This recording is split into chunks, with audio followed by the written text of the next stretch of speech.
Now that we can draw one card, we can draw multiple cards. Hey there, let's make a card game. I've been planning on a more card-centric game after my last project, and I thought it would be fun to show how I get around to doing it. We'll start by trying to make a classic deck from ace to king, but I'm not going to fully do the suits because I'm lazy. But before we can make the deck, we should start with a single card. And I would start by making some quick and temporary assets, like these ones. I would usually use Inkscape because it lets me work on different objects in a single file. Then we can export all of them quickly into PNGs with a batch export. So I can bring them all into Godot. Now that we brought them all into Godot, we can drag a single card into the scene to make a 2D sprite. Let's ignore this warning for now. Let's just add a 2D area as a child. 2D area 2D. Then add a collision shape. And for our collision shape 2D, we're gonna add a rectangle shape 2D. Let's move this now since we don't want to keep this warning. Let's just put it at the center to 0, 0. And we'll adjust our collision shape to be roughly around the size of our card. Now before we start scripting, let's go up to our project settings. Let's open our input map and let's add some new actions. Let's just call it click L and click R. We'll set this to our left mouse button and right mouse button respectively. This will make our later coding just a little bit easier. Back into our scene, let's add a script to the area 2D. Let's call this card clicker. In the script, we will simply take advantage of the input event function. So type it in and then choose the one that says input event so we don't have to write down the whole thing. And let's pass it for now. This function not only allows you to sense mouse input, more importantly, it allows you to sense inputs within our defined 2D shapes.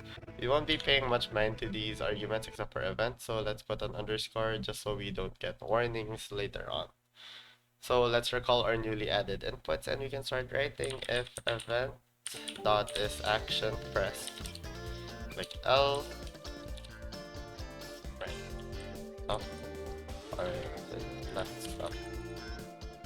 And then another one, if event print, right, stop. So click L and R respectively. As you have guessed, you can trigger the code within the condition by using our left click over the card. We can copy this over for right click and middle click later, and we can also use the event function is action released for different functionalities later on, but for now I want to use this function to send signals. So let's write a new signal. We'll call it signal card action and we'll use a bool called left. So the signal will be able to send whether we're using the left or right click. We could also instead do like two signals and just call one signal action right and then the other one signal action left, but I prefer doing it this way. We will call the signals here in our code. Let's change the prints to instead emit our signal. So this one will emit card action dot emit.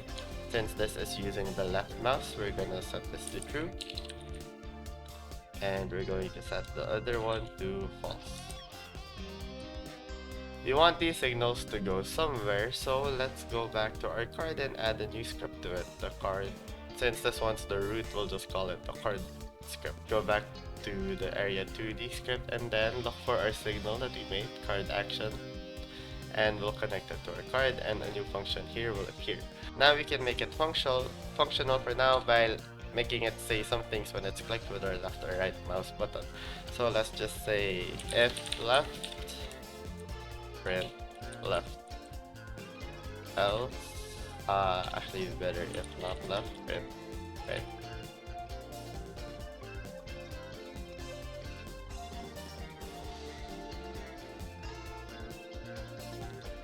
Now that we have a card that's working, let's make up a new empty scene and let's add our card. So we have a few random cards here and right now they're all going to be working the same, so let's just call this the test screen. And you can see that they're all clicking left and right. To make sure that, well, they're unique, let's instead print their names on left click. and we can see that they are printing their scene assigned name.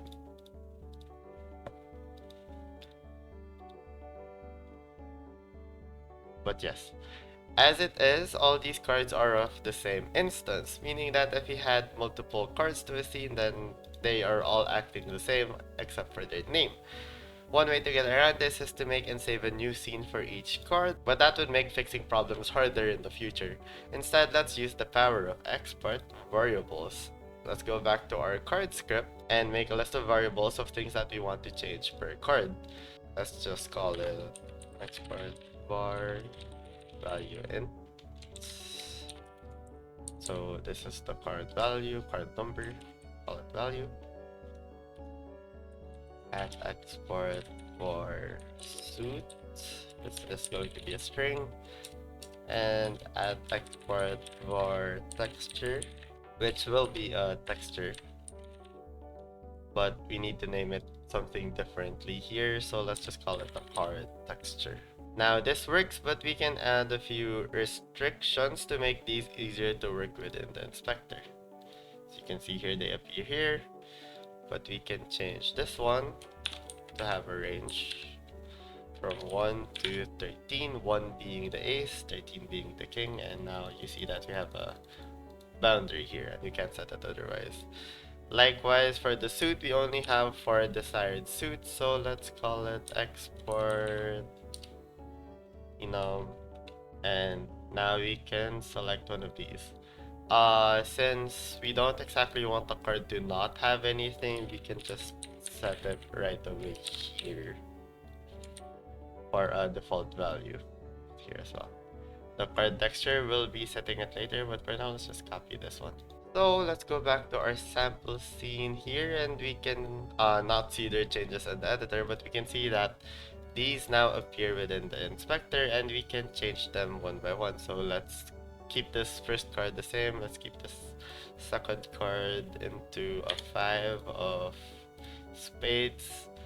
I don't have a texture for the 5 of spades, but let's just put a texture of 5 here. And for the last one, let's make this one a king. So a king would have a value of 13. Let's make it a diamond, and it would put our texture here in the card texture. We go back into the script. For now, let's make it so that upon clicking, we will print the value as well as the suit. So if we go back and run this, you can see that this one's the 0 of hearts or the ace of hearts. This one is the 5 of spades, and this one is the 13 of diamonds. Let's go back. We want to... I'm not actually sure, but this one is 0 when it's set to 1. So let's set this one to 1 so that we have a proper default value. Then for card texture, we want to set this texture to become whatever is set here. So let's go and add in our ready function, ready, and then set our texture to be equal to our card texture.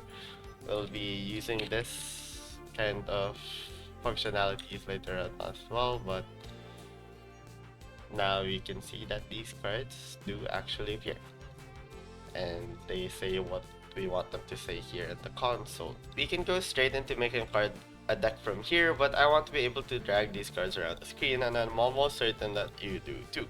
So to do that, let's go back into the card script and add the new variable that I usually just call hold, and I'll set it to false for now.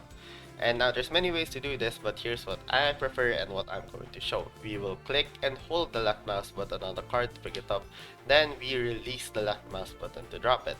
We already have a function in the card that triggers when we click on it with the left mouse button, so let's add to it just by setting hold equals true. Of course, this does nothing yet on its own, so let's add the good old process function, func process, and in the process we will just check if hold is true.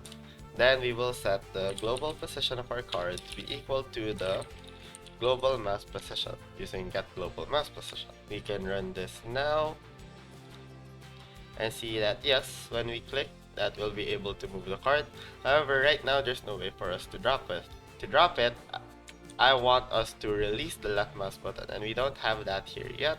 So let's go back to the card clicker and just create a new event for when if event dot is action pressed, is action released, just click L, we are going to send a new signal. So I'm gonna make the new signal first. Signal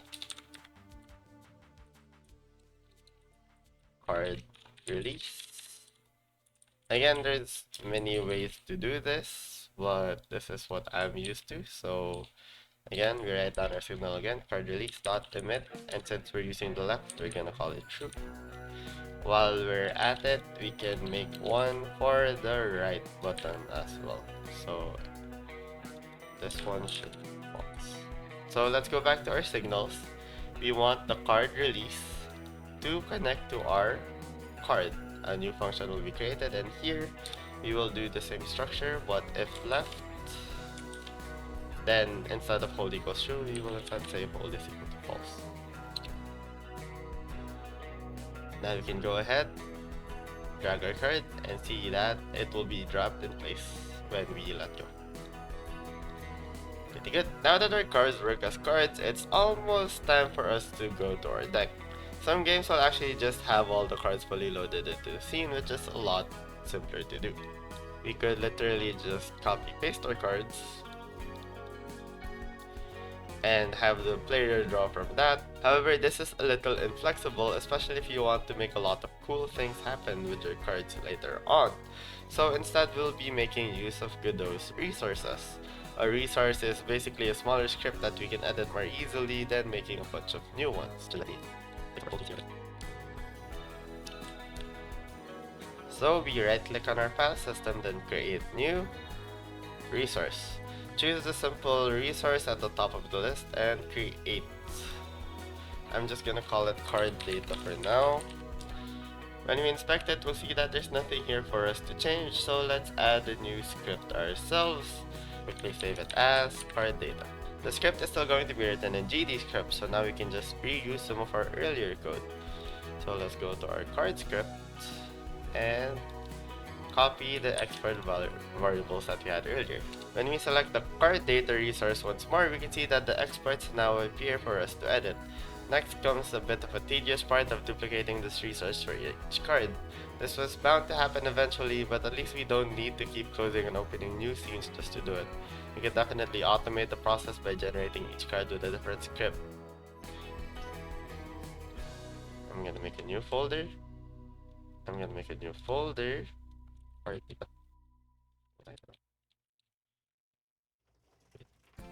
We can duplicate the card.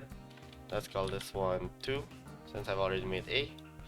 Let's drag it in, then we go in and set the things that we want to set. Let's just make all the hearts for now. Don't forget to add in the respective textures.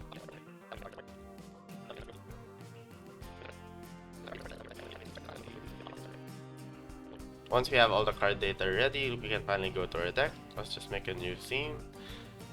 I'm gonna use the back sprite as our deck for now, so like a 2D sprite. Let's reset the transform once more. We'll add a new script to our deck. We just call it deck. We should also save this as deck. And in our deck script, we're just gonna make another export variable, export var cards, with a type of array and features.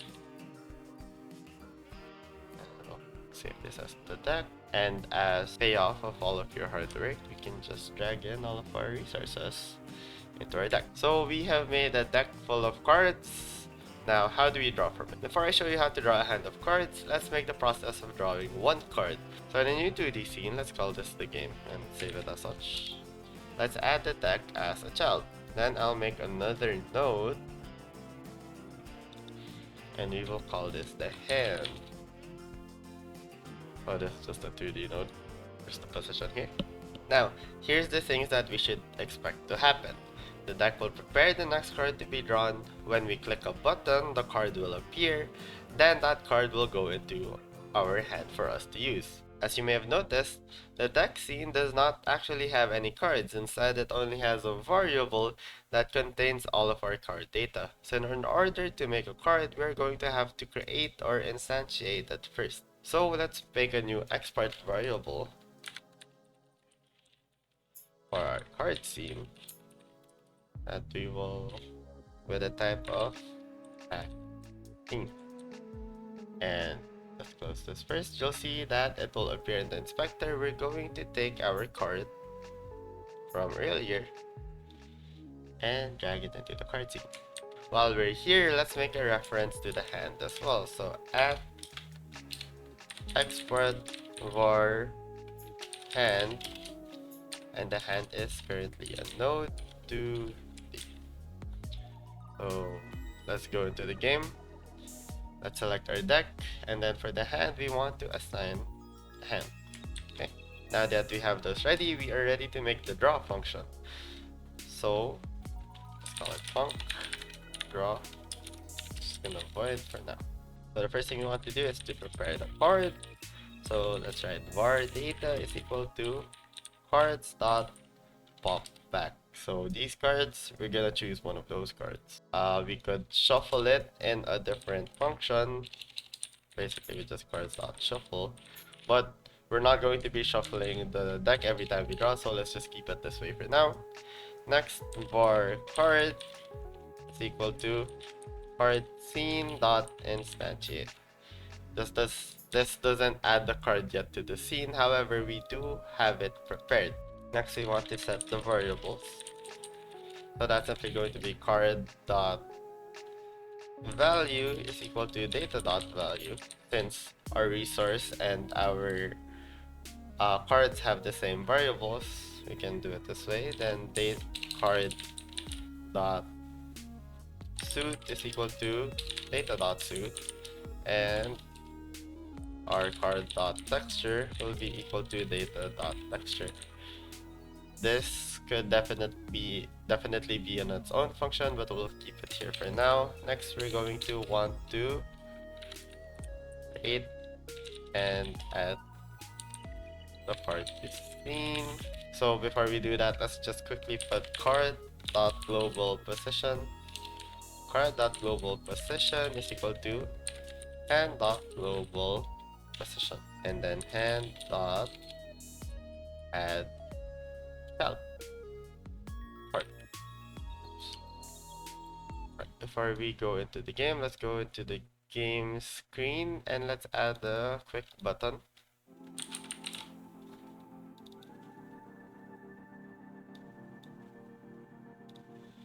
This button will trigger the draw. And then let's just connect this quickly to... I don't want to connect it to our deck directly, so we're gonna make a quick script here in our game. And our button, when pressed, is going to signal the game. And when pressed, we're just gonna make deck dot draw. Now, we can trigger drawing the card using a button for now, but later on this can be done in a more fleshed out play pattern.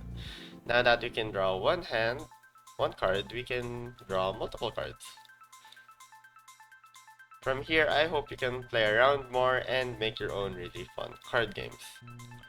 With a little bit more work, I was able to start doing serious progress for my new card game, and if you want to see more on that system or my mysterious game, tell me down below. I really hope you had fun watching today, even though this is a little bit different from what I usually do. Thanks again so much for watching. I am the Noontime Dreamer. Never stop dreaming.